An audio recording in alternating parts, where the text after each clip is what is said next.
تاریخ کے اوراق پر کچھ نام ایسے ہیں جو کبھی ماند نہیں پڑتے، ایسے کردار جو امت کے سفر کو روشنی دیتے ہیں۔ ایسا ہی ایک نام ہے ابو عبیدہ بن جراح رضی اللہ تعالی عنہ کا۔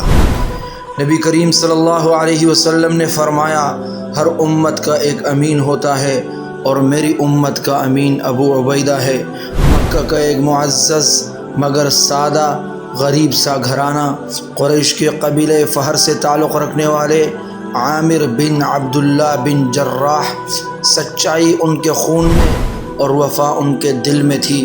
جب مکہ میں ظلمت چھائی ہوئی تھی، انہوں نے اپنے قریبی دوست ابو بکر صدیق رضی اللہ تعالی عنہ کی دعوت پر لبیک کہا اور لا الہ الا اللہ محمد الرسول اللہ، اور ایمان کی روشنی نے ان کی زندگی بدل دی۔ مگر کفار مکہ نے ان کے لیے زمین تنگ کر دی، ہر طرح کی پریشانیاں لا کر سامنے کر دی۔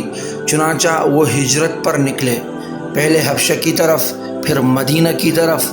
ہر قدم پر ان کے دل میں نبی کی محبت مؤذن تھی۔ مدینہ پہنچے تو نبی کریم صلی اللہ علیہ وسلم نے ان کی مواخات حضرت سالم رضی اللہ تعالی عنہ سے فرمائی۔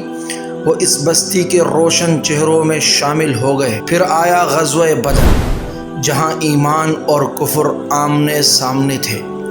ابو عبیدہ کے والد کفار کی صف میں کھڑے تھے۔ بیٹے نے دل میں ایمان کی صدا سنی اور تلوار اٹھا لی۔ جب باپ بیٹے کے روبرو آیا تو ابو عبیدہ نے ایمان کے تقاضے پر عمل کیا اور اپنے ہی والد کے سر کو قلم کر دیا۔ یہ تھی ایمان کی معراج، یہ تھی ایمان کی طاقت اور قوت۔ اللہ تعالیٰ نے انہی کے بارے میں قرآن مجید میں فرمایا، لا تجد قوما یؤمنون باللہ والیوم الآخر یوادون من حاد اللہ ورسولہ ولو كانوا آباءهم أو أبناءهم أو إخوانهم أو عشيرتهم۔ تم کبھی ایسے لوگوں کو نہ پاؤ گے جو اللہ اور آخرت پر ایمان رکھتے ہوں اور ان سے محبت کریں جو اللہ اور اس کے رسول کے دشمن ہوں، چاہے وہ ان کے اپنے ماں باپ، بیٹے، بھائی، قبیلے ہی کے کیوں نہ ہو۔ پھر آیا احد کا میدان، جہاں نبی کریم صلی اللہ علیہ وسلم کے چہرے مبارک میں زرہ کے حلقے پیوست ہو گئے۔ ابو عبیدہ رضی اللہ تعالی عنہ آگے بڑھے، لپکے اور اپنے دانتوں سے وہ حلقے نکال دیے۔ اس وفا میں اپنے 2 دانت قربان کر دیے۔ خون بہہ نکلا مگر چہرے پر مسکراہٹ تھی۔ نبی صلی اللہ علیہ وسلم نے دیکھا اور فرمایا، یہ وہ شخص ہے جس نے میرے زخموں کو اپنے دانتوں سے کھولا۔ تاریخ اسلام نے لکھا ہے، اس دن ابو عبیدہ کے دانت ٹوٹے مگر امت کو وفا کا نیا معیار مل گیا۔ نبی کریم صلی اللہ علیہ وسلم کے وصال کے بعد جب امت میں اختلافات کے بادل چھانے لگے، سقیفہ بنو سعدہ میں شور اٹھا اور اختلافات بڑھنے لگے، تو ابو عبیدہ آگے بڑھے اور فرمانے لگے، اے انصاریو، تم نے نبی صلی اللہ علیہ وسلم کو پناہ دی، اب امت کو خدارہ تقسیم مت کرو۔ ان کی ایک نصیحت نے امت کو بکھرنے سے بچا لیا۔ پھر شام کی فتوحات کا وقت آیا۔ ابو بکر صدیق رضی اللہ تعالی عنہ نے لشکر کی قیادت امین الامہ ابو عبیدہ رضی اللہ تعالی عنہ ہی کی قیادت میں سپرد کر دی۔ حمص، دمشق، فحل اور بالابک، ہر میدان میں ایمان کی گونج تھی۔ وہ صرف ایک جرنیل نہیں، ایک درویش سپاہی بھی تھے۔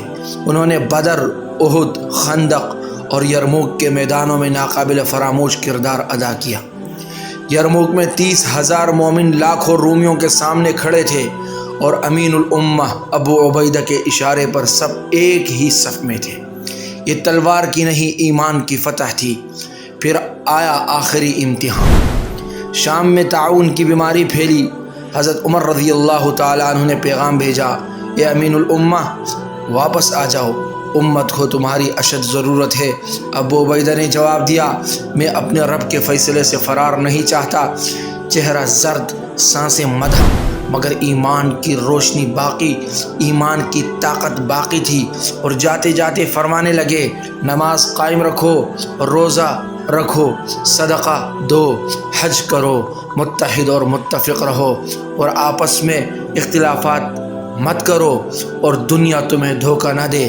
آج اردن کی وادی بیسان میں ان کی قبر خاموشی سے یہ بولتی ہے کہ وہ جگہ ہے جہاں امت کا امین، جہاں امت کا جرنیل، نبی کا محبوب سپاہی اور وفا کی زندہ تصویر سو رہی ہے۔ ابو عبیدہ بن جراح رضی اللہ تعالی عنہ ایمان، قربانی اور اخلاص کا وہ سبق ہیں جو رہتی دنیا تک امت کے دلوں کو جگمگاتے رہیں گے۔